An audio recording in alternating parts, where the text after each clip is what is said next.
Art thieves still win. 13 paintings worth over $500 million were stolen from Boston's Isabella Stewart Gardner Museum in 1990, and despite a $10 million reward, not a single piece has ever been recovered. Two men dressed as police officers convinced security guards to let them inside during the early morning hours of March 18th, then spent 81 minutes methodically selecting masterpieces, including works by Vermeer, Rembrandt, and Degas. The thieves clearly knew what they were looking for, ignoring more valuable pieces in favor of specific paintings. They cut canvases from their frames with a knife, destroying priceless artwork in the process. Security footage showed the guards were handcuffed and left in the basement while the robbery occurred, but the tape from that night mysteriously disappeared. The FBI has investigated thousands of tips and followed leads across multiple countries, but the case remains the largest unsolved art theft in history. Empty frames still hang on the museum walls as placeholders, and the institution continues to pay insurance premiums on artwork that may never return. The statute of limitations has expired, meaning the thieves could theoretically walk free if they came forward today. Tunnel to nowhere. Brazilian bank robbers spent 3 months digging a 650-foot tunnel directly into the vault of Banco Central in Fortaleza, stealing $70 million in 2005, but less than 10% of the money has ever been recovered. The thieves rented a landscaping company as a front, using it to dispose of 3.5 tons of dirt while excavating beneath the city. They even installed proper ventilation and lighting systems in their underground passage. On the weekend of August 6th, the crew broke through 3.5 feet of steel-reinforced concrete to access the vault,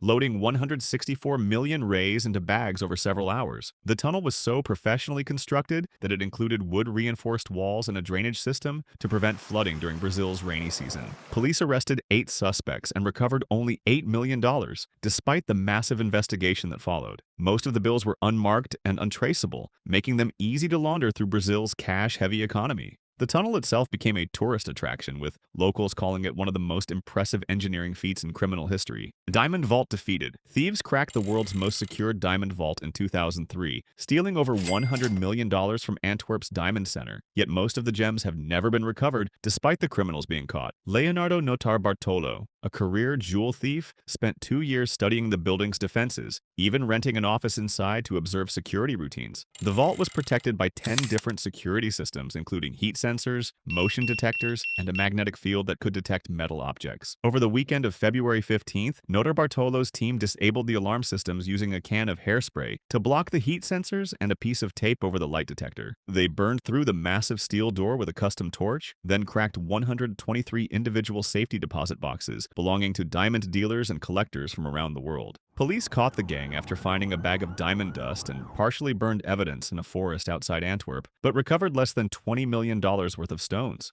The lightweight, portable nature of diamonds made them perfect for smuggling, and most were likely recut and sold through untraceable channels within days. Notarbartolo received a 10-year sentence, but has never revealed where the majority of the stolen gems ended up. Parisian jewels vanished. 4 armed robbers dressed as women stormed into Harry Winston's Paris boutique in 2008, stealing $100 million worth of jewelry in broad daylight, but despite multiple arrests, only a fraction of the haul was ever recovered. The thieves wore wigs, high heels, and makeup to disguise themselves as customers, then pulled out guns and forced staff to open display cases and the store's private vault. They spoke calmly throughout the 15-minute robbery, systematically selecting the most valuable pieces while ignoring cheaper items. The robbery occurred on December 4th near the Champs-Élysées, one of the world's most heavily surveilled shopping districts. Security cameras captured the entire heist, showing the men moving with professional precision as they filled bags with diamond necklaces, rare watches, and custom jewelry pieces worth millions each. French police arrested 25 suspects over the following months,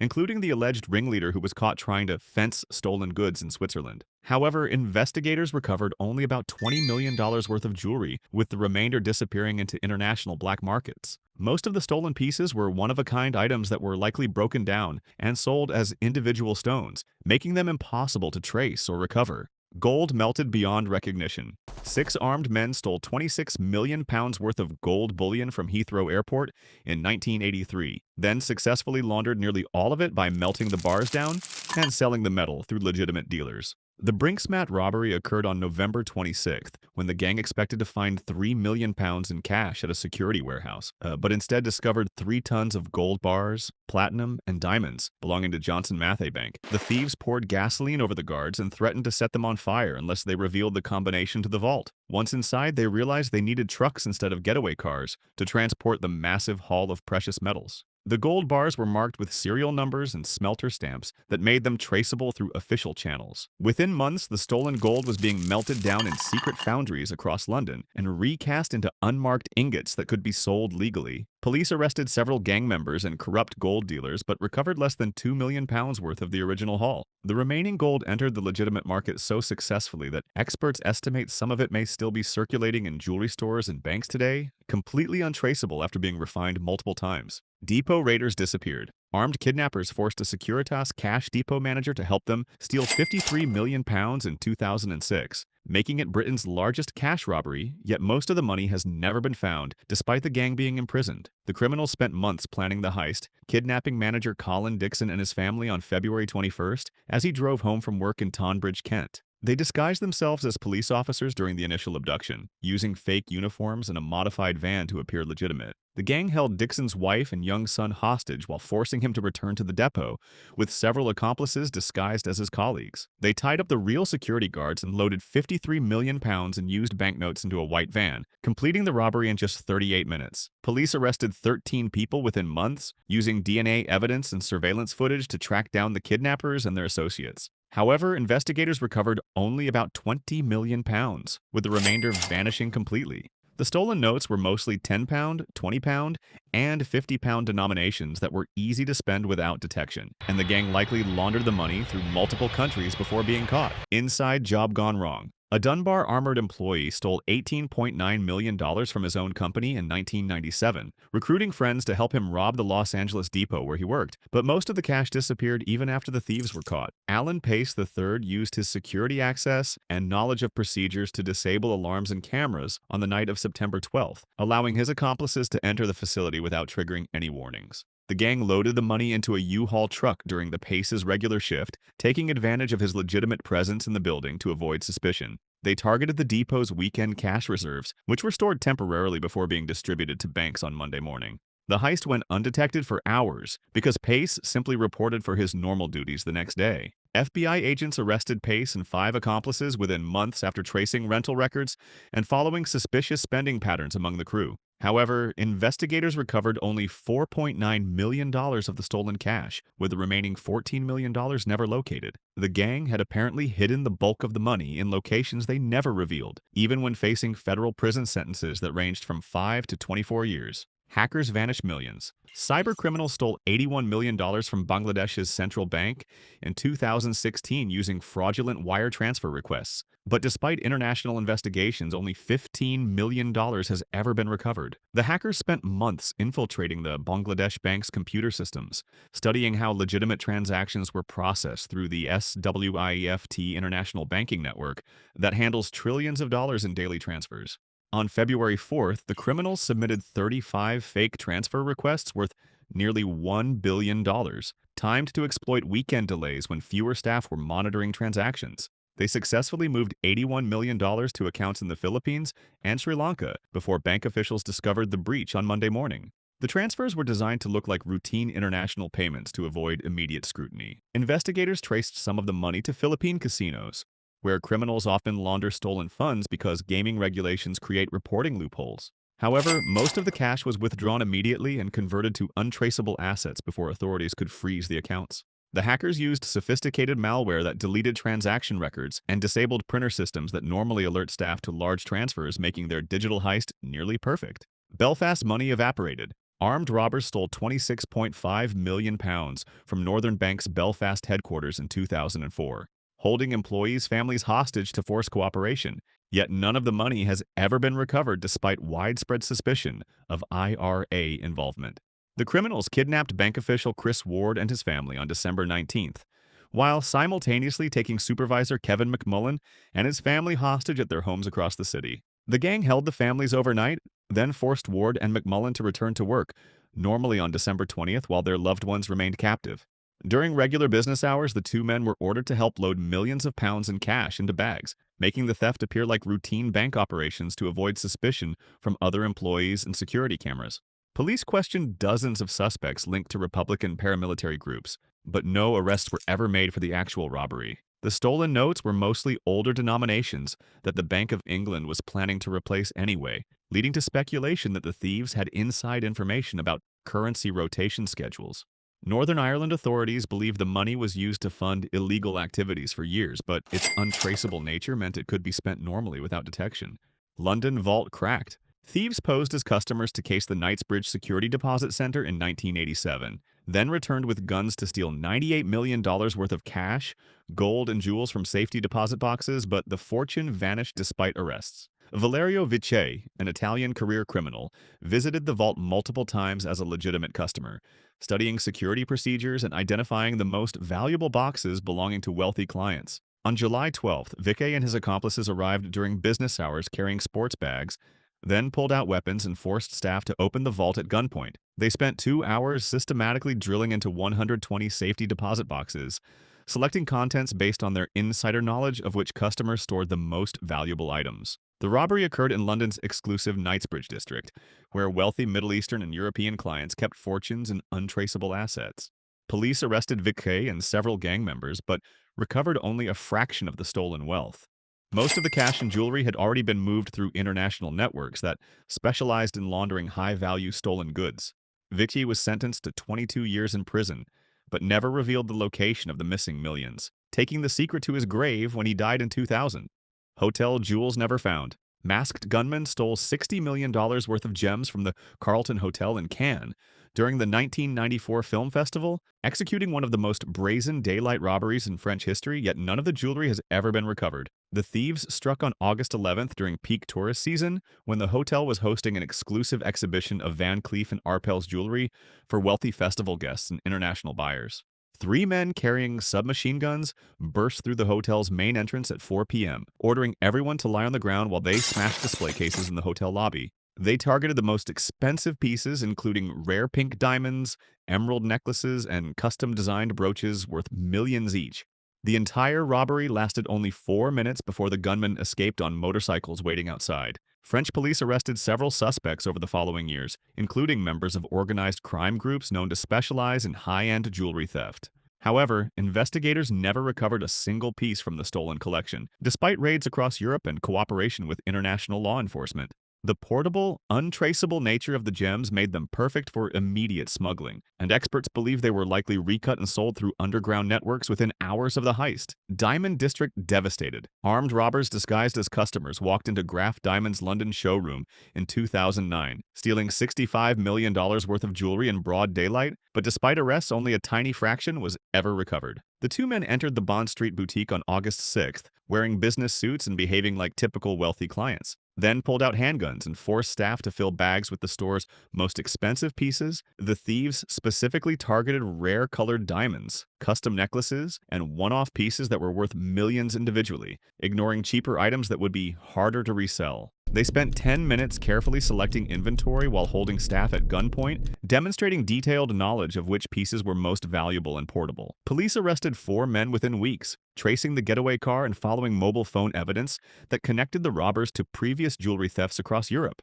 However, investigators recovered less than $2 million worth of the stolen gems, with the remainder vanishing into international black markets. Most of the jewelry was likely broken apart and sold as individual stones, making the pieces impossible to identify or trace through legitimate dealers. War Zone Bank Raid. Palestinian commandos stole $50 million from the British Bank of the Middle East in Beirut during Lebanon's 1976 civil war, using the chaos of urban warfare to cover their escape with one of the largest bank heists in history. The robbery occurred on January 20th when the city was under siege, with different military factions controlling various neighborhoods and normal law enforcement completely paralyzed by the ongoing conflict. The raiders blasted through the bank's vault using military explosives, then spent hours loading cash, gold bars, and safety deposit box contents into trucks while artillery shells exploded nearby. They operated with military precision, suggesting the involvement of trained fighters rather than ordinary criminals. The bank was located in Beirut's financial district, which had become a battleground between Christian and Muslim militias. No arrests were ever made because Lebanon's government had essentially collapsed, leaving no functioning police force to investigate the crime. The stolen money included multiple currencies, gold bullion, and the contents of wealthy clients' safety deposit boxes, all of which vanished completely into the wartime black market. Experts believe the heist was used to fund military operations, with the cash and precious metals providing untraceable financing for weapons purchases and militia activities throughout the Civil War. Museum masterpieces missing. A lone thief broke into Paris's Museum of Modern Art in 2010, stealing 5 paintings worth $123 million, including works by Picasso and Matisse. Yet none of the masterpieces have been recovered despite the criminal being identified.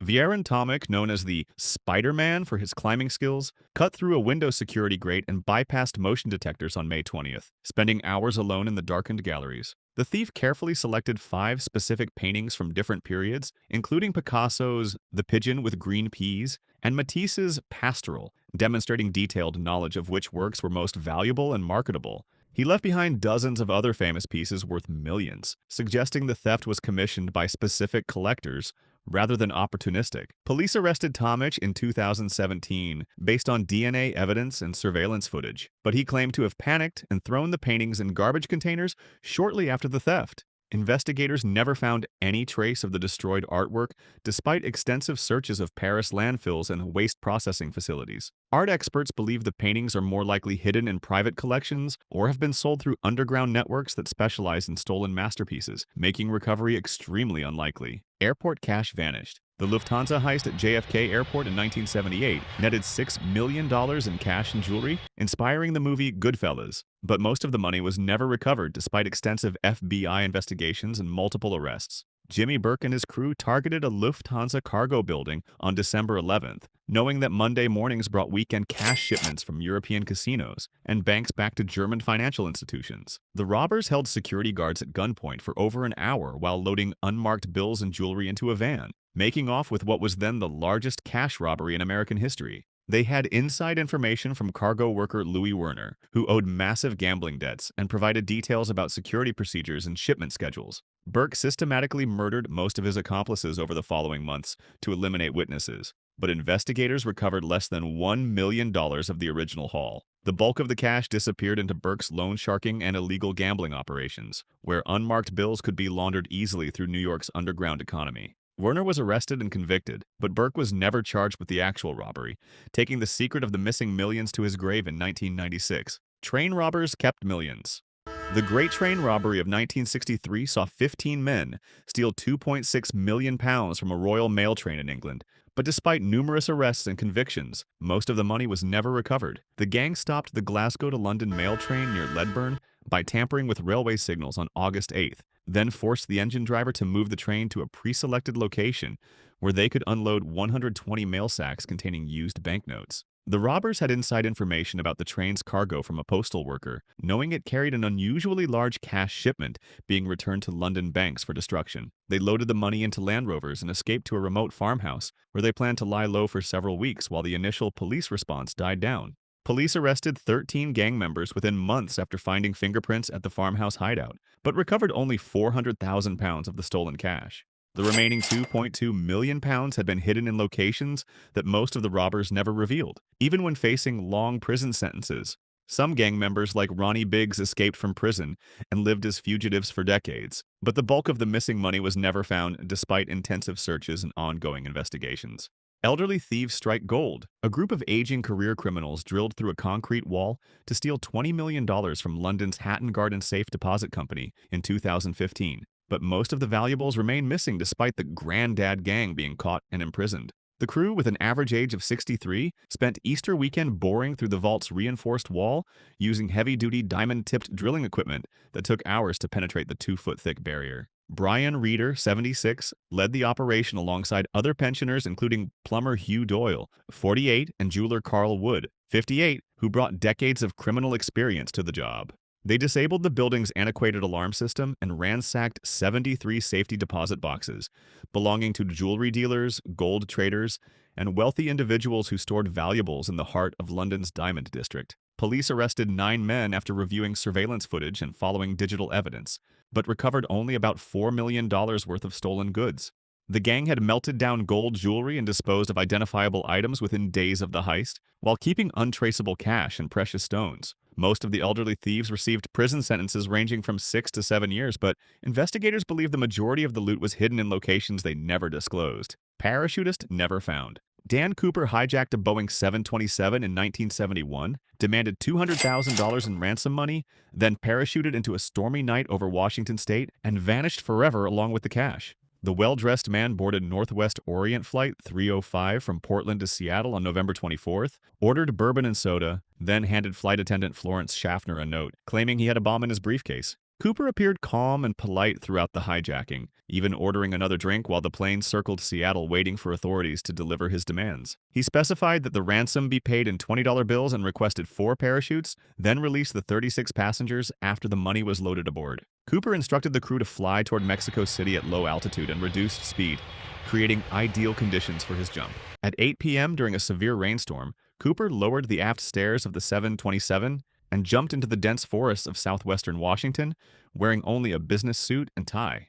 Despite massive FBI investigations, extensive ground searches, and a $200,000 reward, neither Cooper nor any of the ransom money has ever been found. The case remains the only unsolved commercial aircraft hijacking in American history, with Cooper's true identity and fate still completely unknown. Irish art repeatedly stolen. Rusboro House in County Wicklow, Ireland, has been robbed 4 separate times since 1974, with thieves targeting its world-class collection of paintings worth millions.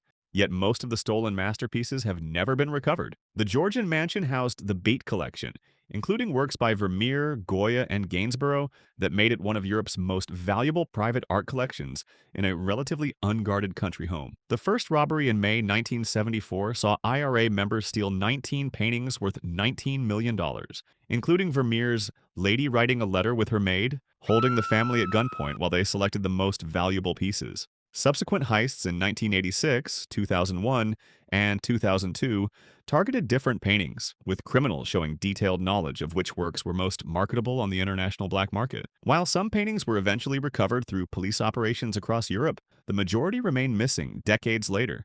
The house's remote location and Ireland's limited security resources made it an attractive target for organized crime groups who used stolen art to finance other illegal activities. Several paintings have surfaced briefly in criminal investigations but disappeared again, suggesting they continue circulating through underground networks that specialize in high-value stolen artwork.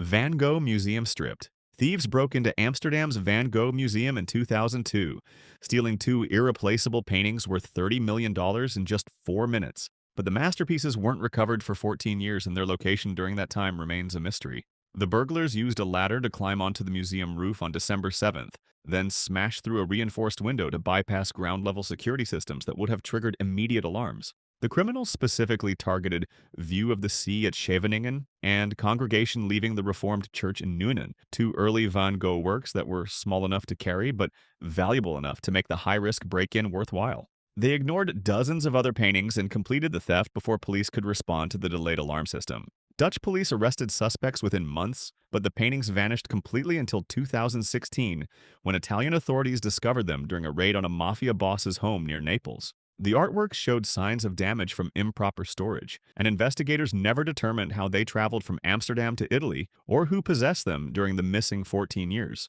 The recovery suggested the paintings were used as collateral in international criminal transactions, making their exact journey through the underworld impossible to trace.